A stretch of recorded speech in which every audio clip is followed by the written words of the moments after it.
Morning. I thought today we just might take a little bit of time and talk about Advent since we're starting a new season here dawned on today. me, I put the thing in a whole different place than I got. So everything's different. So there we are with the Christmas tree with real lights.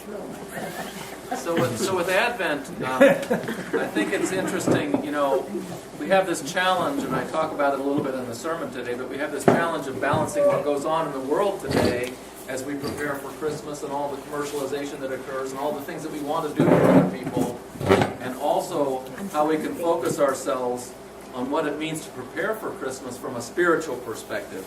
How can we make it a prayerful, quiet, penitent time? How can we prepare our hearts for the gift of God and the Word made flesh? So that's a little bit of the challenge that we face, I think, in today's world with what goes on during Advent. And Advent is a time of waiting. I think we might talk about waiting in a little bit. Waiting, watching, expecting, and anticipating. So all of those things happen during the time of Advent. And it's a time that we can't really rush. We can't make Christmas come any sooner than it does. We also get some models that we might think about, models of people that we might be able to use to help us as we think about how we can prepare for Christmas. The three that I think about are John the Baptist, and then Mary and Joseph, of course. Interestingly enough, Advent really didn't start until about the 4th. Advent wasn't really celebrated in the Christian world until about the 4th century. So if you go back in the liturgical life of the Christian faith, the really first big celebration was all about Easter. So Easter was the center of what happened, and people prepared for Easter. If you think back also when baptisms were done, and most of the baptisms at that time were done for adults, then Lent was a special time of the final preparation for those people who were going to be baptized. Most of them were baptized Saturday night before Easter as part of that vigil service. So Easter was the big celebration. And it wasn't until a few centuries later that we finally got to the point where we decided that we were also going to make a big celebration of the Christmas time, the birth of Jesus, and celebrate that. And then along with that came this sense of Advent. So Advent started about the 4th century. So if you go back in history, you would say then that Advent and Christmas are less important than Easter. I'm not trying to say what it should be now. I'm just trying to say what it was like when the first Christians started. There would have never been an Easter. Pardon me? Without Jesus, there would have never been an Easter. Right. I totally agree with what you said, Kay. It's just a matter of how it evolved during our life as Christians. So, by the way, the word Advent comes from the word adventus, which is a Latin word which means coming, which makes sense. We're thinking about the coming of Jesus. And at different points in time, Advent has been longer or less long. At some points in time, I guess it was called St. Martin's Lent because it was started on the 11th of November, which was St. Martin's feast day. So that's a little bit about some of the background about Advent. I always think about this when I think about Advent calendars. Most Advent calendars that are common today start on the 1st of December and go through the 25th. I know I was just up at my daughter's over Thanksgiving, and she put up 2 Advent calendars, both of which started on the 1st of December and on the 25th. And she always, her favorite one is one that has a Christmas tree, and then it has presents, and you put a present up each day during the Advent season, so that by the time that you get to Christmas, you have a fully ornamented tree. So that was kind of her favorite one. But Advent actually starts the 4th Sunday, so that we have 4 Sundays before Christmas comes.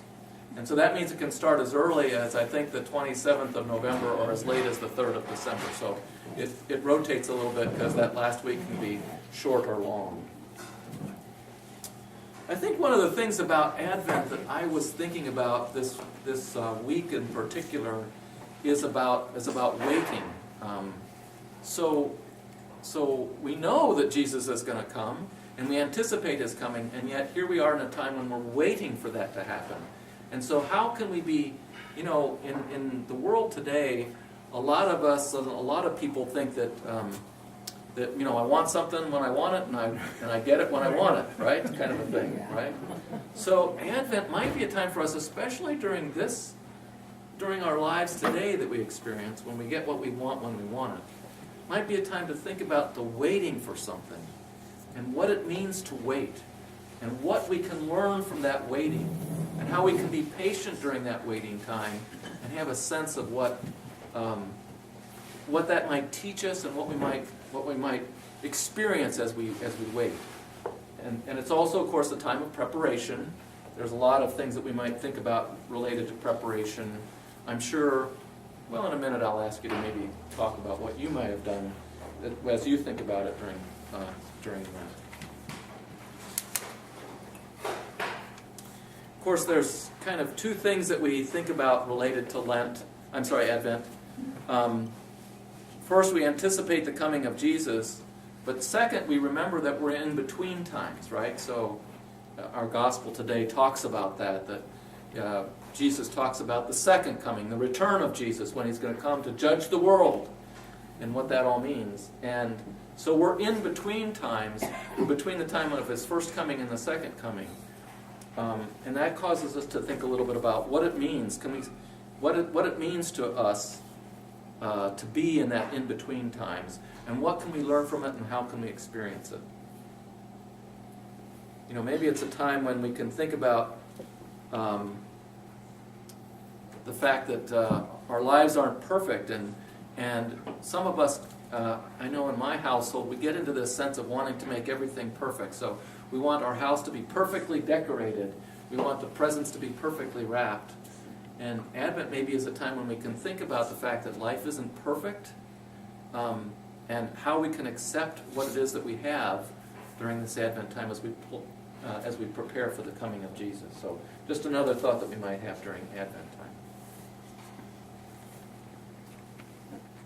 So, like I said, the first coming of Jesus was when he was born in a manger. The second coming is when he comes back to redeem the world. So we have this opportunity, because we're in between times, to go both forward and backwards as we think about what's happening in our lives. We can think back to what happened when Jesus was born and what his life was like. We also get this chance to think forward to what it's going to be like when Jesus returns again to judge the world, what the world might look like at that time.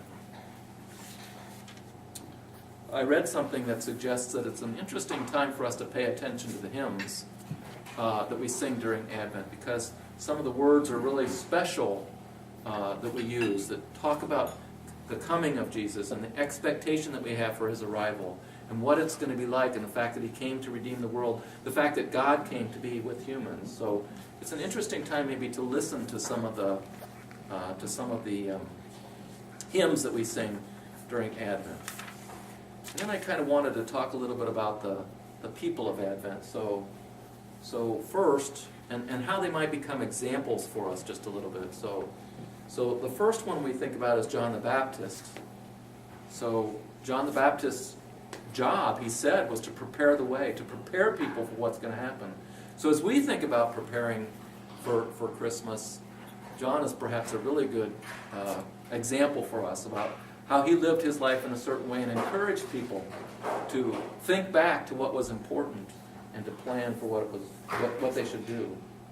And he was also a person that tried to shake everybody up a little bit and to get them to forget about what their current apathy was about the world or their habits that they were experiencing, and to remember that the spiritual nature of what they were about, especially the people of that time.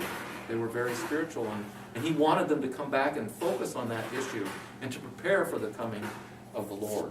So John the Baptist, I think, is one really good example for us about somebody that we can think about during Advent that can help us as we consider what our preparation is going to be.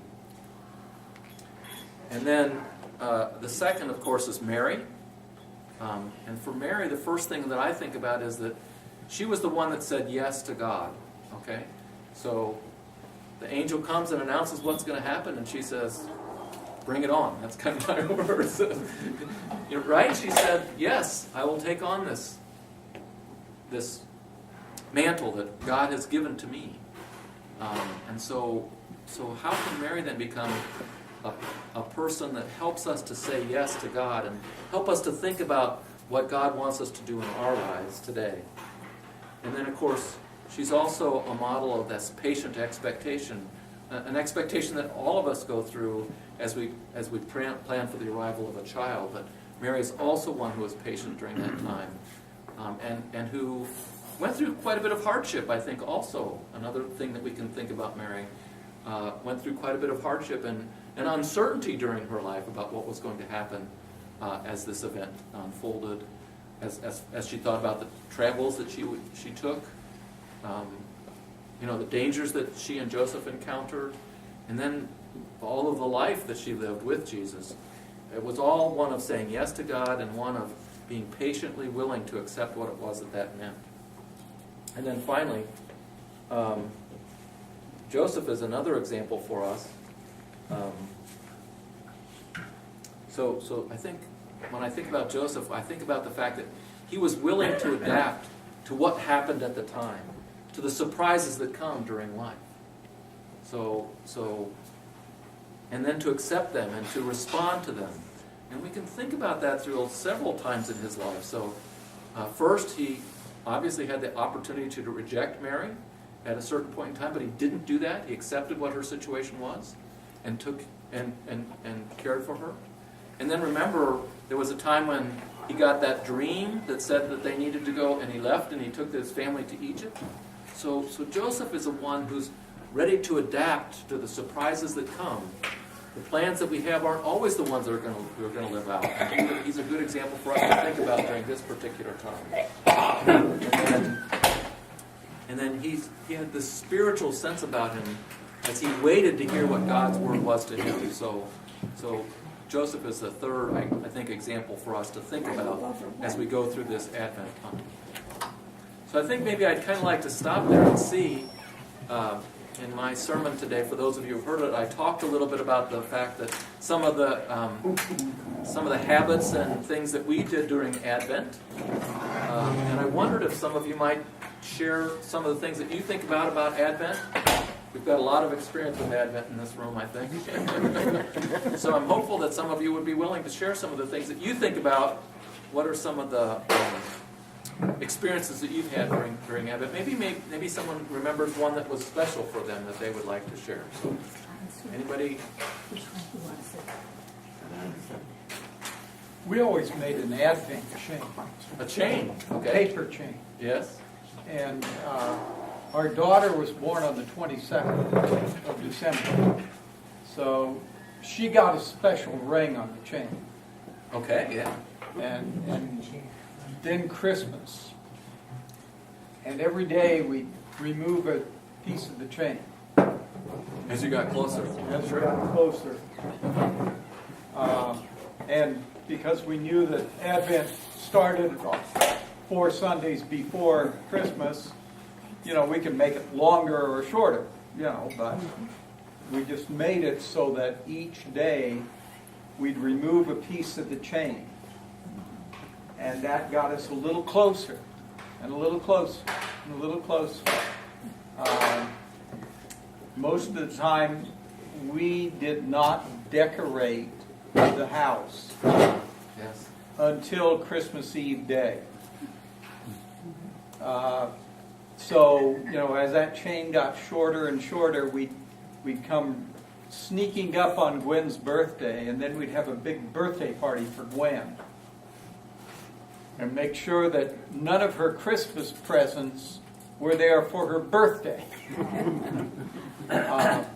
So, it was a time of excitement for the whole family because of these events that took place. And then each day that had a special significance got a special ring. For the Feast of the Immaculate Conception of the Blessed Virgin Mary, there was a special ring.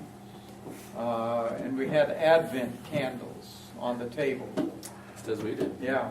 Yes. So the whole time was spent in anticipation. And one of the things that I think is important about what you did is that you had something that happened every day. Yeah. So that you were always thinking about this coming. Mm-hmm. And it was on your mind constantly. Yeah. Somebody else have anything that they would be willing to share? I was, when you were talking, it made me think about the fact that when I was younger, my parents actually delayed the putting up of Christmas trees. And I thought, because you look around the neighborhood and everybody's got their lights up Yeah. at Thanksgiving now. That's how we do it. And that's pretty late sometimes now. And yet in my family when I was young, we waited until very close to Christmas before the Christmas tree got put up. So, and it was that same kind of being patient and anticipation and waiting kind of a thing. And maybe it's good to be a little out of step with what happens in the world, so that, because we might have a different path to take than what happens in the world today. My birthday's the day before Christmas. Oh, yes. What a bummer. Was that hard And for you? they always Myra? forgot it. They always forgot your birthday? Yeah. Ah, so you felt kind of left out. It wasn't very special. Now, I know some people, because if they have a birthday that's right around Christmas, some people actually celebrate like a half birthday thing. But that didn't happen in your family? Well, after What a great idea. Vernon and I was married, he said, you have a birthday and you have Christmas. You don't have to share. And he never ever, it was always a birthday. All right. If you had a half birthday, you could Good have. job. Yeah. Good job. So we always had a good birthday after I married. My daughter reminded me, 'cause she encourages me about things I should do, which is good. I used to encourage her when she was young, now she encourages me when she's an adult. But she reminded me that a lot of times at our church on the first Sunday of Advent, there would be some kind of art project that the whole congregation would do at the church that I was part of. So that, maybe one year everybody would make an Advent wreath during this particular time when we talk about the adult forum, and the children would come and be with their parents, so the children wouldn't go off and do Sunday school. It was a really communal experience, multi-generational experience. And she reminded me of other things that we made during that time, some of which I have forgotten. So, yeah. So that would be another thing that I remember about how we come together in community in the Advent time as well. No, they just have to stand. We always went down to the church to green the church. And, no ornaments, just green. Jacob's tree or Jeff's tree or something. A Jesse tree is another. Jesse tree. But greening the church, that was done in anticipation. Yes. Yeah, of many things. In terms of the anticipation of eternal life, but also in terms of anticipation of getting there on Easter Eve in time to decorate the trees. Christmas Eve. Christmas Eve, in time to decorate the trees because they were never decorated until Christmas Eve. But the church was full of green. It was, just, When you're talking about the greens, yes. as a kid growing up, they always had a burning of the greens after On the Christmas. 6th of January. That's right, and it was always out in the parking lot, and it was choir singing, and the neighbors came, and everybody came and was a participant of part of that. And you hope that you had a dirt parking lot. Because if you had a tarmac parking lot like this, those trees and greens will melt the tarmac. Oh, yeah, They get so hot. So Yes. don't start one out here. Caution. Okay, we won't do We that. always had a muddy one. That kind of makes me think of another issue that we face, because in the Christian life, the season of Christmas really starts at Christmas and carries through for a while, and yet, given the way our lives work in the United States today, much of the Christmas season starts before Christmas, and we focus before Christmas occurs, and then once Christmas happens, then it's like done, kind of a thing. And so, once again, I think that's another time when we're a little out of step with what happens in the world today, because, well, and another thing that made me think about is that in the Eastern Orthodox churches, Christmas is actually celebrated on January the 6th. It isn't celebrated on December 25th. And so that's another point in time when the Eastern churches are out of sync with what happens in our world today. Well, and in the Hispanic community, it's Three Kings Day. Three Kings Day, yeah. So it's a big celebration, and yet, kind of the way the world works at large today doesn't fit with that model that we have. So the burning of the greens and the Three Kings Day is, kind of. The other thing we used to do, we don't do it anymore, but we used to do when the kids were young, is they would get a present each day Yes. of Christmas. So on the first day of Christmas, they got their first present. On the second day of Christmas, they got their second present, and so on. And their big present was on Epiphany. Ah. So you made that the big day. I couldn't have done that with 7 kids. You would have run out of presents, wouldn't you, Carol? Well, the I have a hard enough time. daily presents were little. Little simple. They might get an orange, Yeah. an apple, something little. And then their big present was on Epiphany, which is what the 12 days of Christmas are all about. That's true. And my granddaughter were born on Epiphany. Ah, So wonderful. Big messes, just like we have much reason to celebrate. Yes. Yes. Epiphany is a big day for you. Yes. And then, thinking about Epiphany, that makes me think of one other thing. So, when we put out manger scenes, a lot of people hold off bringing the wise men into the manger scene until Epiphany. So you have to actually keep your manger scene up for that whole time. And that's also kind of out of sync with what goes on in the world today. So.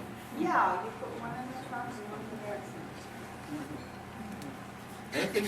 What else are people thinking about? I'm thinking that it's actually the commercial part that puts us all before Christmas. Yeah. And that's what drives everything. And afterwards, It's over. That's why some children get so hyped up and knowing what they want, and yet on Christmas Day, if you have lots of kids, you can't necessarily get what they're hoping they're going to get, And so then sometimes there's a letdown there too. Yeah.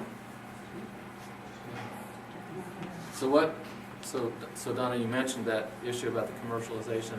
What would you suggest we do as a church community to I deal with that? really don't have a suggestion, but I really get disgusted with the commercial things, playing Christmas music before Thanksgiving. Yes, I Before agree. and you go to the mall or something, and that's, everybody.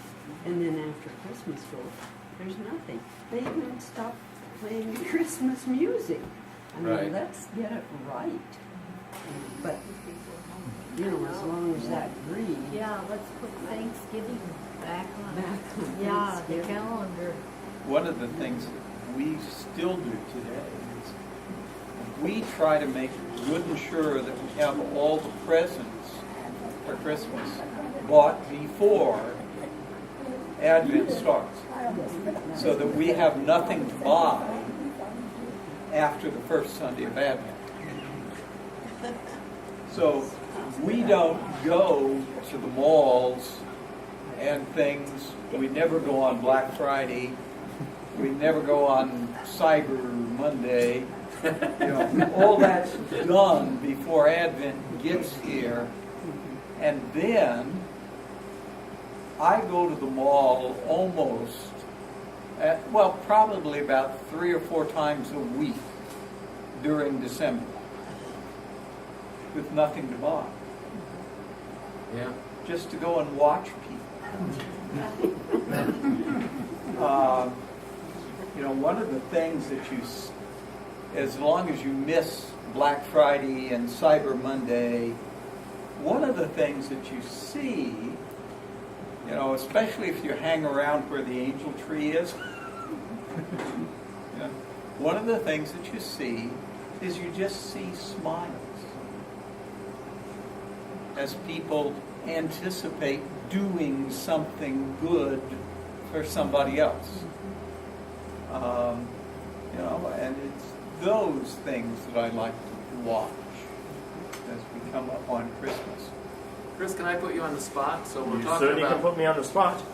we're talking about Advent and Christmas, and I wondered, as you grew up in another country, if there were some special experiences that you had during the Advent season that might be different than what you would have seen here in the United States.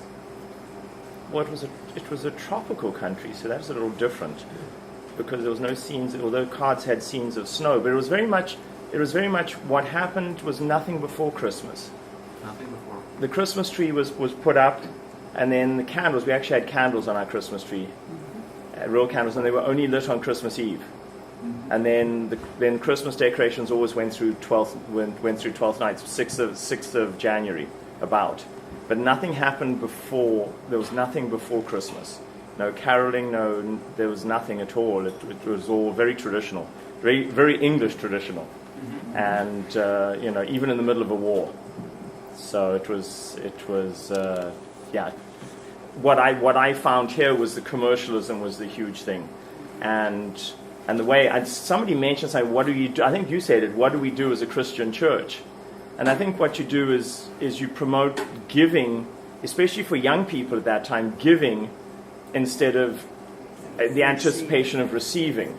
And so what are you going to give? And so as a church, if we do that, which is the angel tree, which I'm so thrilled we brought back, doing that where you can give of yourself as opposed to sitting waiting for that in that anticipation. I mean, we anticipated Christmas as kids, but it wasn't, there weren't piles of stuff under the Christmas tree. In fact, nothing was seen in the house until you woke up Christmas morning and there was stuff somehow magically appeared.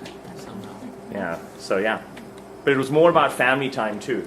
Boxing Day was always the biggest That's celebration. right, because that's a day when you give things to poor people. Correct. Boxing Day was when you handed out to the people, and my father on the farm used to. All the workers would come, and they would get their Boxing Day presents, which were stockings filled with things that they normally didn't have, and all sorts of stuff was handed out to them as a thing. And we as kids would help with that. But that's an English tradition, which is Boxing Day you give to the gardener, the cook, the whoever else, you give them their Christmas presents, they show up, the artisans show up. Yeah, thanks. You're welcome. Thank you. That makes me think of one more thing about my family situation. Now we get to talking about Christmas. So Jan and I always sang in the church choir, and that meant that that midnight service was really important because the choirs usually sing at that time, and we did all the time. And so when our daughter was really little, she couldn't stay up as late as we were going to be out. So we had some really nice friends that were part of our church community. And Jenny would go to the early service, and then she'd go over to their house. And so at like 1 in the morning, Jan and I would be out driving over to these people's houses to go pick up our daughter, wake her up, and then take her home. And she told me this weekend, she said, and I remember when I was going home, I always said, is it too late for Santa Claus to come? That was her big worry, was that it was so late at night that it was maybe too late for Santa Claus to come. But somehow it always happened. Father, 1 year in my travels, I was in New Zealand in December. Yes. And when I went to church, during Advent, there was never a mention of Christmas. Christmas Eve, I spent the 2 days of Christmas right there in a family motel in Christchurch, New Zealand. And this family included me in their holiday. But I said to the lady, now I want to go, where's the midnight service of the Anglican Church? And she told me, and I said, I'll get a cab. And she said, there's a certain cab you must take on Christmas Eve. You don't just get into any old cab. And so I took this cab to church Christmas Eve. And when I sat down in the pew, I thought, that man next to me looks familiar, but everywhere you go, you think you might run into somebody you know. And I didn't. And by the time the Mass was over, I said to this gentleman, where is the best place for me to hail a cab? to get back to my motel, and he said, where is it? And I gave the address. I had no idea which direction I was. And he said, oh, we'll take you there. And I said, oh, no, I couldn't impose on him. Found out, and he said, you don't recognize me, do you?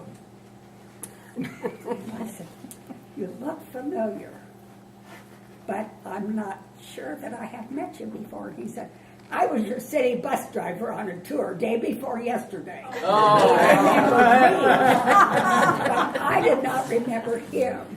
And he and his family took me home at 1:30 in the morning. Come to find out about it, they lived across town in the opposite direction. Yeah. Christmas morning with his family, and they had little ones, young ones, not little, probably 7, 8 girls. And their big Christmas present was a trampoline. And we had Christmas Day with a barbecue on the Barbie. But the other presents the children got were snappers. Do you ever remember snappers from when you were child? This was a big thing. Little present snappers, little things. But just the one, as you were saying, the one big gift was the trampoline. Wow. And all the others were little incidentals. They didn't get any underwear or socks or toys or anything. But snappers were the big thing in New Zealand for Christmas. Well, good. Well, thanks for thinking with me about a little bit about Advent. We talked about Advent a little bit today, and a little bit about Christmas. And of course, all of that brings back such warm memories for most of us anyway. So thanks for spending time with me today on that. Thank you.